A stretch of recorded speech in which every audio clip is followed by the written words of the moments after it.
Thank you all for coming. I'm Abby, and I'm the curator of the Ithaca College 2020 Senior Showcase, which was called Again, Again, Again, and Again. But you guys obviously know that you're probably our most dedicated site visitors, so thank you very much.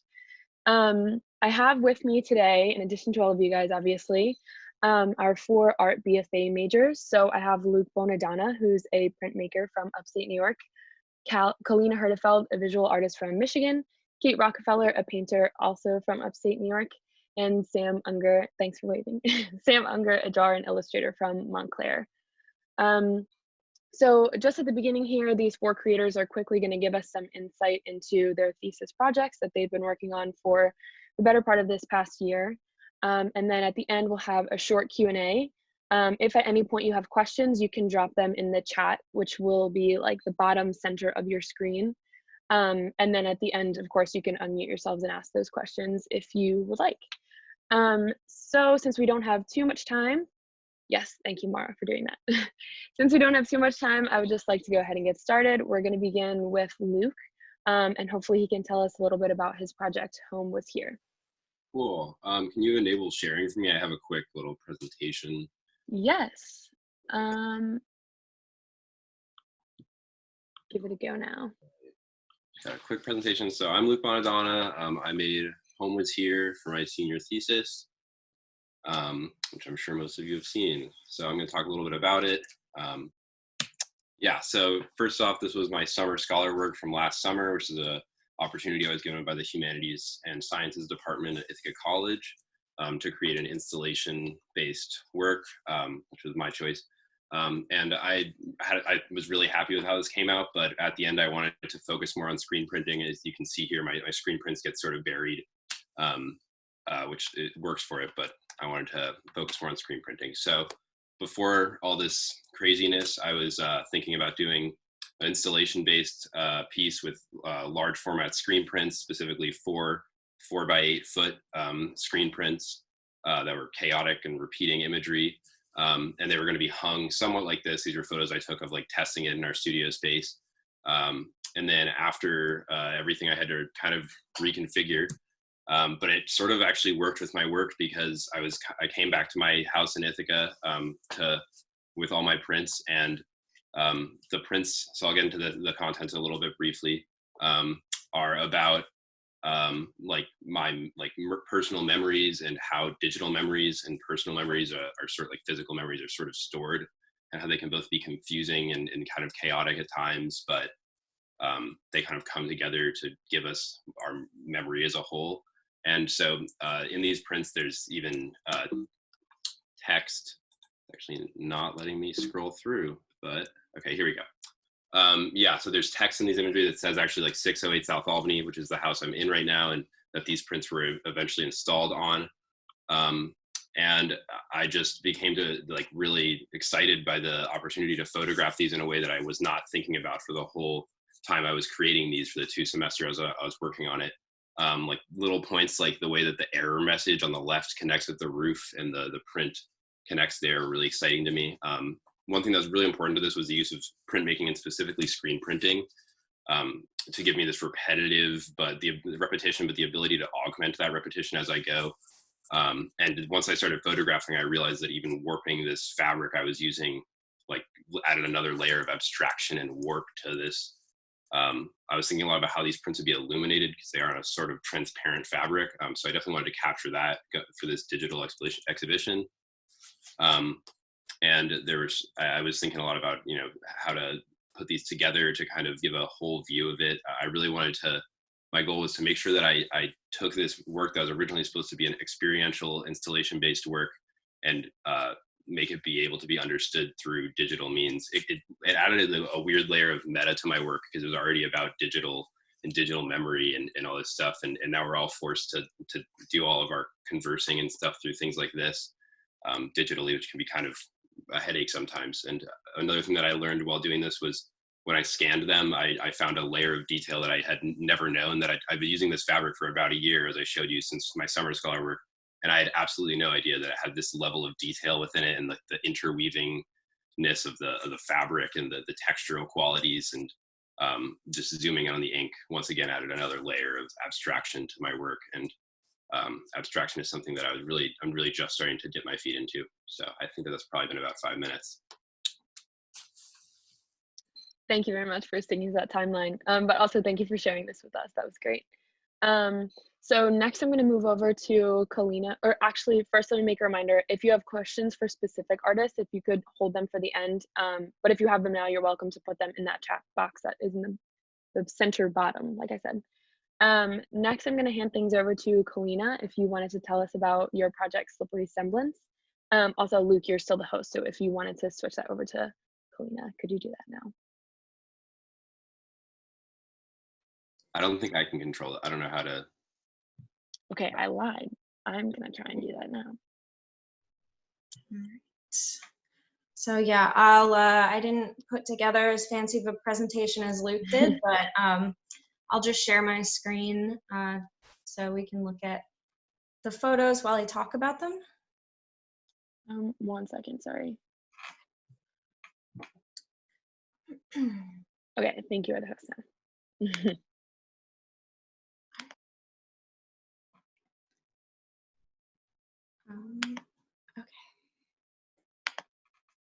All right, so this project is really for me about facilitating a new way of seeing the things around us.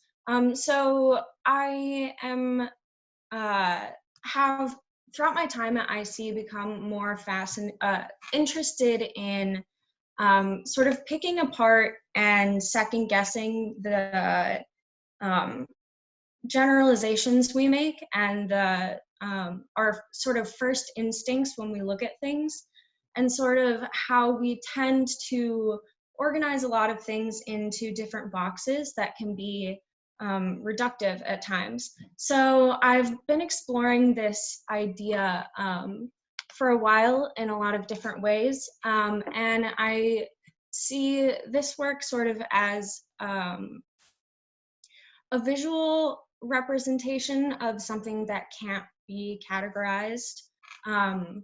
So facilitating kind of the practice of not being able to necessarily look at something, know what it is, and then maybe make certain assumptions or generalizations about it. So just sort of bringing that idea into the visual realm and using everyday objects to create these spaces that are not as decipherable and sort of leave you in kind of mental limbo. So that's really kind of what I'm interested in, of that moment of not necessarily being able to place something and subverting that habit, those mental habits that we spend a lot of our lives using. So yeah. I meant to set a timer, but I forgot. How am I doing? You have a little bit more time if you wanted to expand on anything. Okay, I can scroll. Okay, so I guess I'll just scroll through some of these. I was focused on the uncanny while doing this project, just because that's sort of the realm that I'm really interested in, of not necessarily quite being able to place something, or something not necessarily filling out that mental picture of what it should be or what we're used to it being. So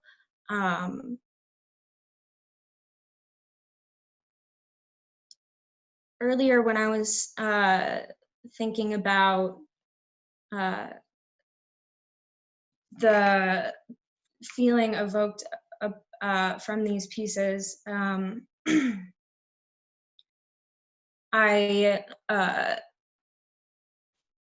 the discomfort of them came up during my critique this morning, And I kind of like that aspect of it, and kind of thinking about these as a confrontation with our discomfort with ambiguity. So yeah. And really just also exploring my fascination with materiality, texture, light, and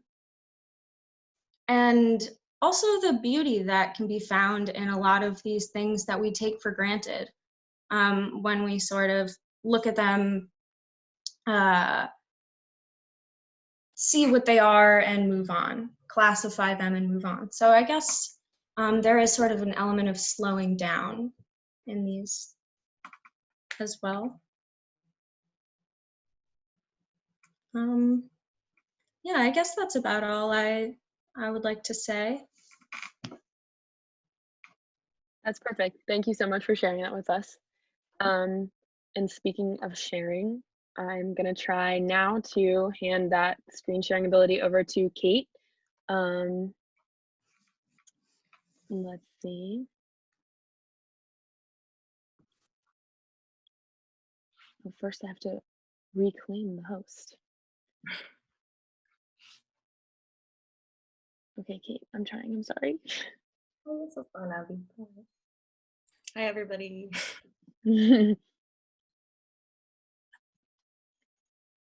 Okay, Kate, you are now the host and you can take it away. Awesome. Okay, I'm gonna share a bridge. Hopefully that works. Ta-da. Okay. So let's see where to start. I suppose that the basis of really this project is this new relationship with time that I've sort of developed in the past year or so. When like talking about my parents, I really wanted to paint portraits of them, but it became this entirely new process of like describing their faces and like looking at them in a way that I never had before, and like slowly sort of finding my own face and their own features. And so this process of like thoughtfully looking got me thinking about like time and taking things slowly and patiently in the way that I was painting them. And more conceptually, I was thinking about my father, who was recently, earlier this year, diagnosed with Alzheimer's. And so that got me thinking about really the time we have left, the inevitable future, you know, and that slow process of life. So I came up with this sort of image of a snail, which I think really perfectly symbolizes that sort of slow crawl through life that I really am trying to live by, I suppose. And I see that in my parents in the way that they stop and look at nature. And my dad has always been like super intelligent and very knowledgeable of like biology and earth science, and he would always be able to tell us like every type of tree, every flower, every leaf, and you know, he canoes, and we went camping a lot when I was younger.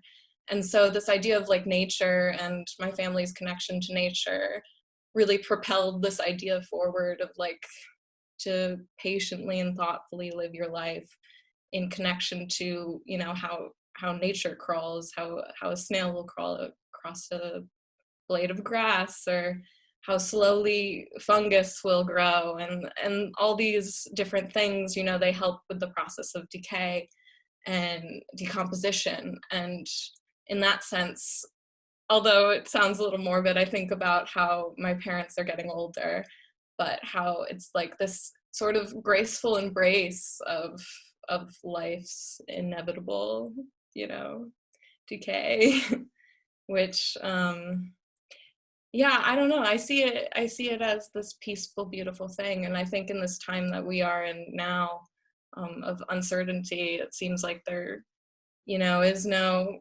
immediate future that we can really visualize. So it's so important to live in the now and just be like aware of the things around you and concentrate on those instead of like being so anxious about the future, because we don't know what will happen, you know. And so essentially, yeah, it's like one big portrait of my parents and the way they lived their lives and the way they taught me to live mine. Yeah. I also did not set a timer, so.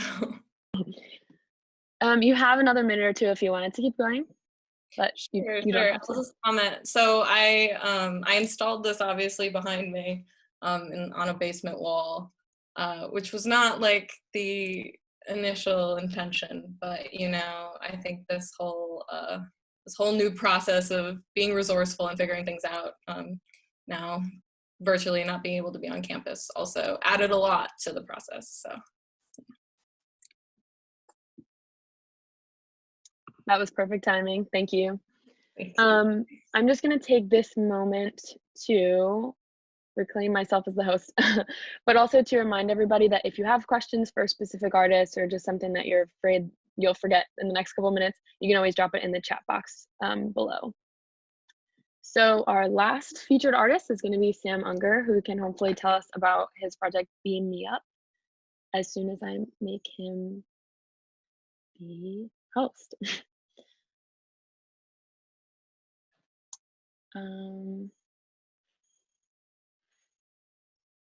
Sam, are you on? Yeah, you're technically Cal, right? Okay. Yeah. Oh, yeah. Okay, there you go. You should have it now. Cool. Can everyone see that? Everyone's muted, so that's great. Okay. I hope everyone's doing well. Yeah, I'll set myself a little timer really quick too. Okay. So yeah, this project for this year was really an extension of all of my drawing practice for the last 3 or 4 years. And really, I guess, was the culmination of a lot of the ideas I was thinking about in terms of, you know, for the last 3 years, I've been drawing lots of machine imagery, lots of technology, and lots of kind of like pseudo world building kind of things. And it was the most logical next step to make it actually a sculpture and actually create a lot of these objects that I had been drawing for so long. And as it developed, the idea that I had no idea what these things were and like the functionality of them, that became really apparent. And I really wanted to sort of capture that for myself and for the viewer, that there could be a function in these machines, and there could be a purpose, and there, you know, is an implied purpose and an implied functionality with the knobs and the wires and such, but there's not. So I don't, so I mean, I guess like as a kid growing up, watching like something like Star Trek with my dad, shout out my dad, he's here somewhere. There would always be like in the background, like machines and like panels on the wall that clearly had functionality, like would even say like maybe like Captain or something above it. But it's just like a flat, you know, studio wall. So I'm really into that idea of like something that it's implied that there's some functionality and some interaction, but where that is not entirely clear. So yeah, I mean, these are made out of foam core. They're drawn on with pen, hot glued together. There's the audio component up here that, you know, I won't play now. You can go check that out. And then video component on this side. And yeah, I mean, the original idea for the gallery space was going to be having, you know, multiple screens of these objects, as well as having different audio sources inside each of these objects that kind of further anthropomorphize, yeah, like the individual shapes and dynamics that come with like assembling a bunch of different random machines. Like as I didn't really plan a lot of these objects out. I kind of start them, and then they sort of grow in a way that they almost see fit. So to add the sort of like audio component into it was a way to just, I think, give them more of a voice, more of like a personality that I can kind of feel within them. And yeah, the assembly process is not something also that is steadfast. It's something that is, you know, as you can see here, it can be super malleable and change in different ways. Some objects, to go back to like their personality aspect of it, need to be hung on the wall. Some of them need to be, you know, placed, you know, in the corner. But then some of them can be, you know, be turned all around any which way, and then that can open up space for, you know, other objects to be hung. And so the actual assembly part of it was an interesting sort of artistic process that I like didn't originally you know, intend to encounter. But yeah, I'm trying to think if there's anything else. I think that's my thoughts. You all have done such a perfect job of staying exactly on time, so thank you all for being diligent like that. It looks like we already have some questions coming in through the chat. Also, thank you, Sue Bonadonna, for your compliment. Maybe Kate, did you want to answer this first question in the chat? Can you see that? Yeah. Hi, AP. How's it going? What did you say? Did you create the three-dimensional pieces you incorporated into your paint? They're quite striking. Yeah, so initially I wanted all of these to be framed, you know, sort of coming out of the wall in different lengths. So they were all going to be on frames, but I did it in a backwards way where I painted them first and then had the intention of putting them on the frames, but which is like a backwards way, because usually you should have them on the frames and then paint them so you don't have to nail into the paintings.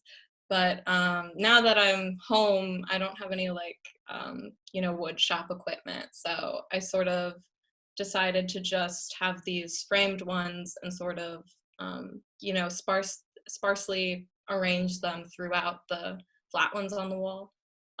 But mainly I really wanted there to be like a sculptural aspect of this piece, you know, and I think a lot of that comes from them jutting out of the wall towards you when you're looking at them. For anyone who doesn't have access to the chat feature, just really quickly, that question was for Kate, obviously, and it was, how did you create the three-dimensional pieces you incorporated into your paintings? Also from the chat, it looks like we have a question first for Sam, which is, where did you find the soundtrack to go with your art? So I didn't find it. I created it. I just made it using a bunch of random. I have anyone out there that, you know, knows music software. I have Logic Pro, so I just used that, and I had a bunch of, you know, fake synthesizers that I used, and I think the process for it was I had one sound that I would sort of like essentially just try not to think too hard about what I was playing, but keep it within like a couple notes, play that for maybe 20 or so minutes, then go to the next sound and mute the first sound, so I had no idea what that first sound was, and do the same process for, you know, a different length of time, and then I repeated that maybe 4 or 5 more times, so that by the end, when I unmute everything and everything's playing, it all has like this kind of generative thing going on. And then if you loop each source audio, it, you know, does like it, by the time it gets, you know, 45 minutes in, it's not going to ever repeat exactly the same pattern that it did originally. So yeah, that's what's up. Thanks mom and dad for that question. Thank you for that question and also for that answer. Also coming in from the chat, we have a question from Brian for Luke. Do you have access to that, Luke? Can you see that question? And if so, can you read it to us first? Yeah.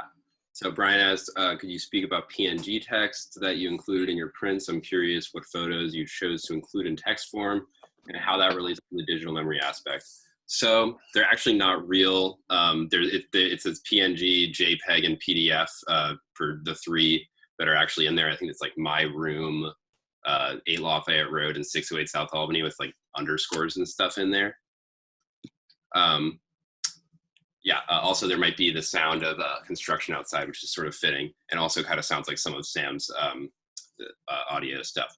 But yeah, so actually to kind of talk about PNGs a little bit, or I think that JPEG is the thing I was thinking about even more like in terms of their file format, because like you can open a JPEG every time and it'll eventually start disintegrating as you open it more and more, which kind of is in line with a lot of the stuff I was thinking about. But the text is mostly just supposed to represent like the idea of like a digital file. Like I didn't pull them directly from, because first of all, like I don't even know where those are. That's part of like the whole thing the reason I did this is like I'm so scared of losing files online and like not having losing photos in real life and losing memories in my mind and all that stuff. So it's about that like type of like fear and stuff. So I don't know where those files are, and if they're somewhere, they're probably labeled like X234 KYGGGG, or like I don't know. They're probably some random file name. Yeah. Thank you.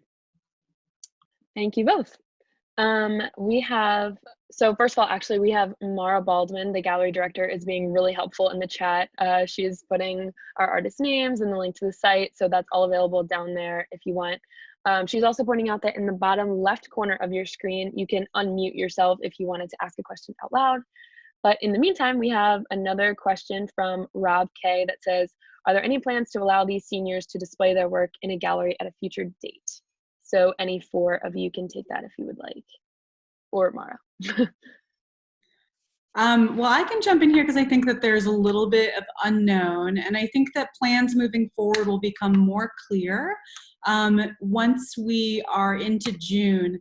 We're right now waiting for a decision as far as our ability to both return to campus this summer and also to return to campus for a hopeful commencement in August, as well as next semester. We'll have more news in June, both from the department, from the gallery, and from the college at large, as far as plans that we can put together for the future. But thanks for your question. Unfortunately, right now, we just don't know. Hey, Abby, I have a comment on that, if that's okay. Yeah, of course. The art department has been in touch with a gallery downtown in hopes of a show we had discussed potentially September at the I Gallery. So that's obviously to be determined, but there had been discussion of it. Just for people's reference, you'll hear more when there's news. That's great. Thank you so much. Also, while we're at it, I'll just give a quick shout out to Dara and Carla and Bill. I think I see all three of you here who are our students advisors. So thank you very much for helping to make this project a reality. Yeah, I'll do a little clap for you. So unfortunately, oh, actually, it looks like I can upgrade our call, maybe. I have the free version of Zoom, unfortunately, so this call can only be 10 minutes longer, as far as I know. But if anyone has any questions, we do have those 10 minutes now if you want to drop them in the chat, or of course, if you want to unmute yourself, you can ask those now. Abby, it's Nancy Birchuk. I've unmuted myself. Hello. Hi. Perfect. Thanks to all of you. These are fascinating pieces, and your narratives have been so helpful. I have a question, though, for Kate, and that is, you were interested in connection to nature and decay, and I wonder if you're familiar with or have been influenced by the Japanese concept of Wabi-Sabi. No, I haven't heard of that. Ah, you should look into it.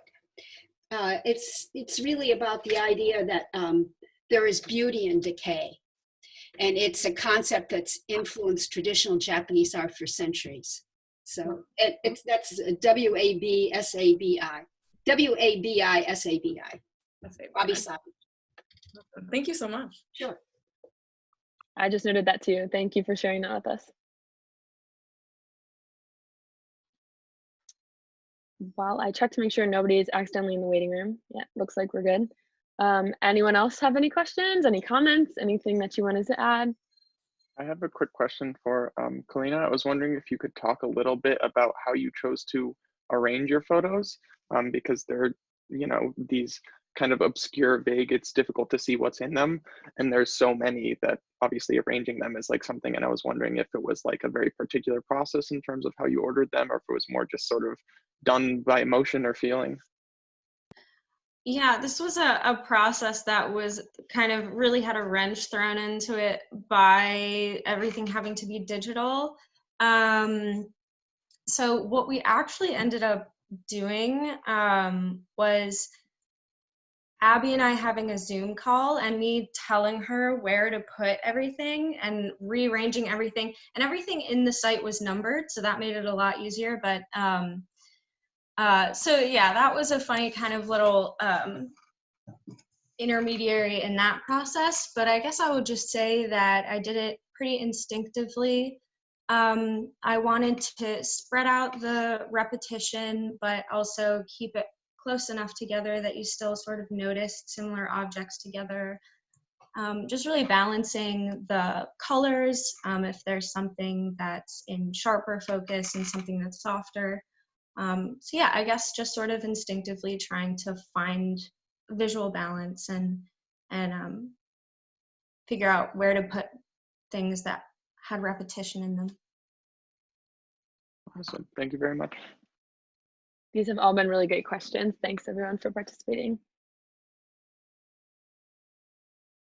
So just a reminder for new people who just jumped in, towards the bottom center of your screen, there's a chat option if you wanted to drop any questions or comments or anything.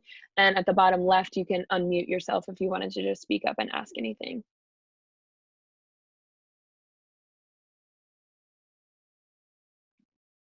We have 6.5 minutes left on this call if anybody wants to use that time.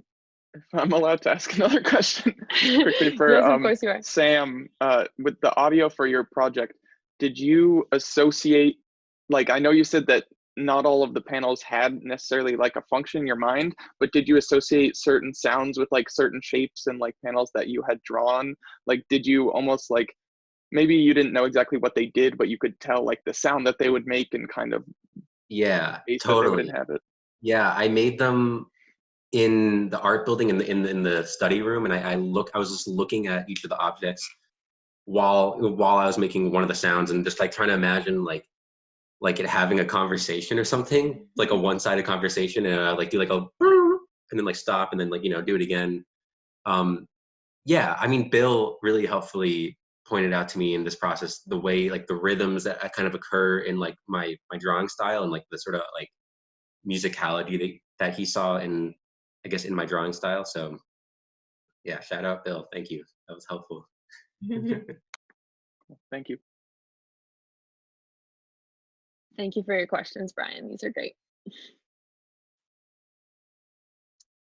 We're down to 5 minutes, but we still do have 5 minutes. It looks like Mara has a question in the comment section. Are you able to see that, Dara? Oh, so yeah, Dara, I was wondering if you could share with the group, so when plans are able to be cemented, which I believe will be after June, where can people find information about the show that will hopefully be mounted this fall? I assume we'll put it on our Facebook and Instagram pages. If this website is still up, we could post it there too. We'll send out emails. And thanks to Bill Hastings for organizing that, by the way. That was his brainchild. Great. And the Handworker Gallery is also happy to share that information as well, as soon as the department knows. Thank you.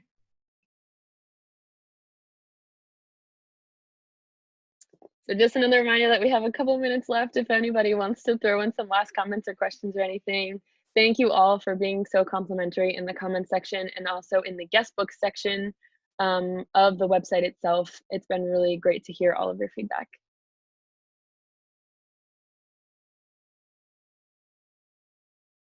I have a question. Of course.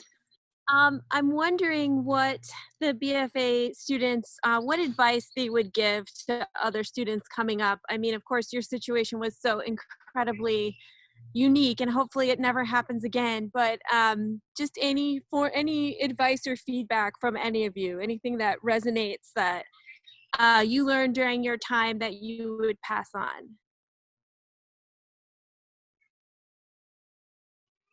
I guess something that you actually sort of said to me, Sarah, that like, even though I feel like it's so easy to build this project up in your head as such a huge defining thing and get really caught up on, you know, this just because it's like you spend so long on it. So I guess just to be open to exploring, and like this is something that you will do, but it doesn't have to define your entire art career.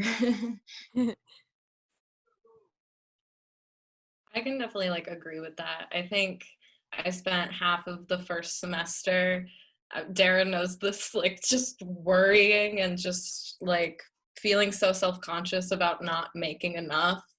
And then I just like stopped and I did what I felt like doing, and it like turned into this like deeply personal, hard to talk about body of work that sort of, you know, was more of like a culmination of like what I was what I was thinking at the time, and not like this super heavy project that is all about everything I've done. It has nothing to do with what I've done previously, you know? So yeah, I think it has to come from like the heart, and you got to take the pressure off yourself with this idea that it has to be this amazing, cool thing. Yeah, I'd also say something I wish I had heard was, or that I'd like realized for myself, was that just to like give yourself credit for what you've done, and like, you know, you like putting in all this work, and like at times it feels like you're slacking off because it's just hard to work on something for this long, but you just give yourself credit for what you've already done. And with that, oh, sorry, go ahead, Sam, go ahead. All I was just going to say is just like focus on your strengths as well, because it took me, I think, a little bit longer than I would have liked to realize that like I'm best at drawing and not, you know, welding like hideous whatever monstrosities essentially. So yeah.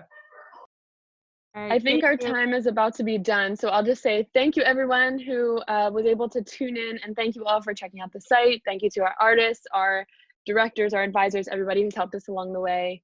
Yeah, thank you so much. Thank you, Abby. Thank you, Abby. Thank you. Everybody. Congratulations.